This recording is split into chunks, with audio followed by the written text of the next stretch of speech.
faith book, the book of faith, the Word of God, the Bible.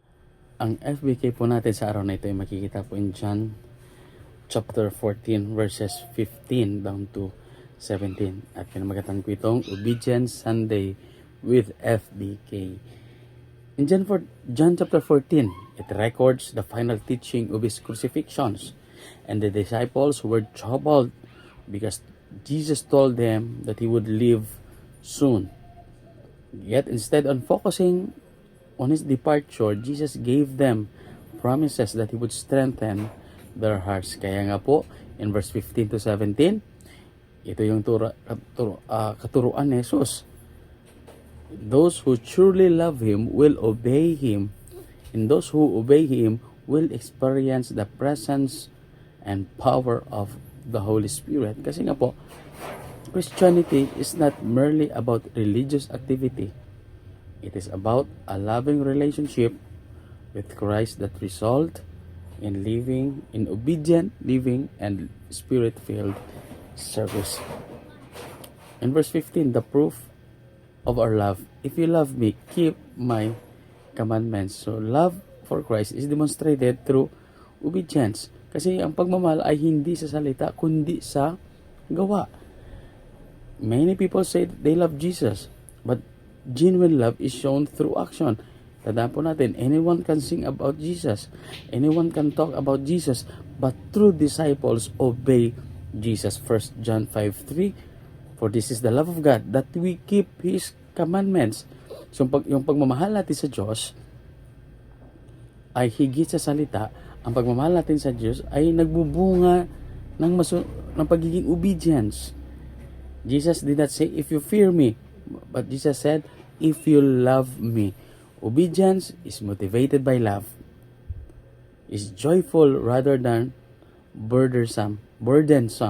Love obeys willingly, love obeys faithfully, and love obeys wholeheartedly.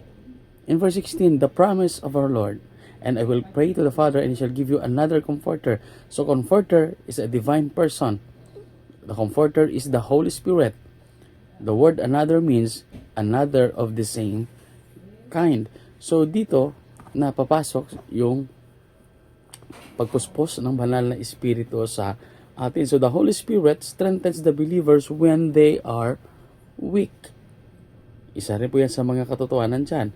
He comforts in sorrow, He guides in confusions, and He encourages in discouragements.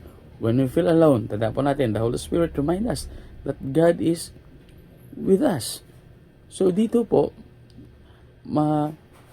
makikita po natin na bago bumalik si Jesus sa langit, sinisiguro niya na merong papalit sa kanya. That sabi niya, I will not leave you comforter. So tanda po natin, the comforter remains forever. Ito yung pangako ni Jesus, that the Spirit would abide forever. Human friends may leave, family members may fail, circumstances may change, but the Holy Spirit never abandons God children. Kaya ang sabi in Hebrews chapter 13 verse 5, I will never leave you nor forsake you. Tanda po natin, we never face life battles alone, because God has given us His Spirit to help us. In verse 17, for even the Spirit of truth, for He dwelleth with you, shall be in you. The Holy Spirit has a special ministry in the life of every believer. So He is the truth. The Holy Spirit always points people to God's truth. He teaches the truth, He illuminates the scriptures, and He exposes the errors.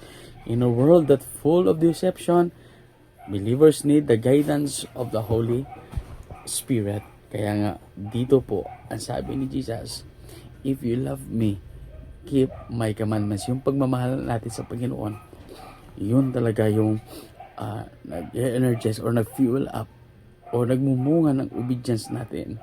Ang pagiging obedience, masunurin natin sa Panginoon, sa utos at salita ng Panginoon.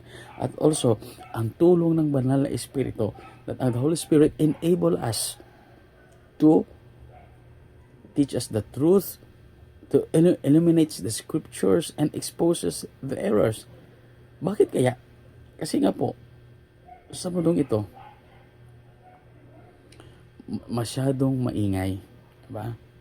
At nakakabahala ang datos ng pag-aaral na pabata ng pabata nagkakaroon ng ng mga anxiety and even mga breakdowns in life, mga breakdowns, tapos yung kanilang exit palagi ay suicide.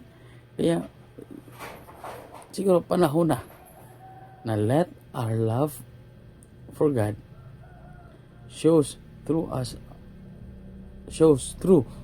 in our obedience sa Kanya, sa Panginoon. Kasi nga ang pananampalataya natin at ang pananampalataya at pagtitiwala natin sa Diyos ay nagbubunga ng mga magandang gawa. O, di ba? So yung pagmamahal natin, yung pananampalataya, pagtitiwala at pagmamahal natin sa Diyos, nagbubunga yan ng mga magagandang gawa tulad ng yung prayer natin, yung pag-pray natin yung mga kapatiran natin, yung pagtulong sa gawain ng Panginoon, yung pagsuporta,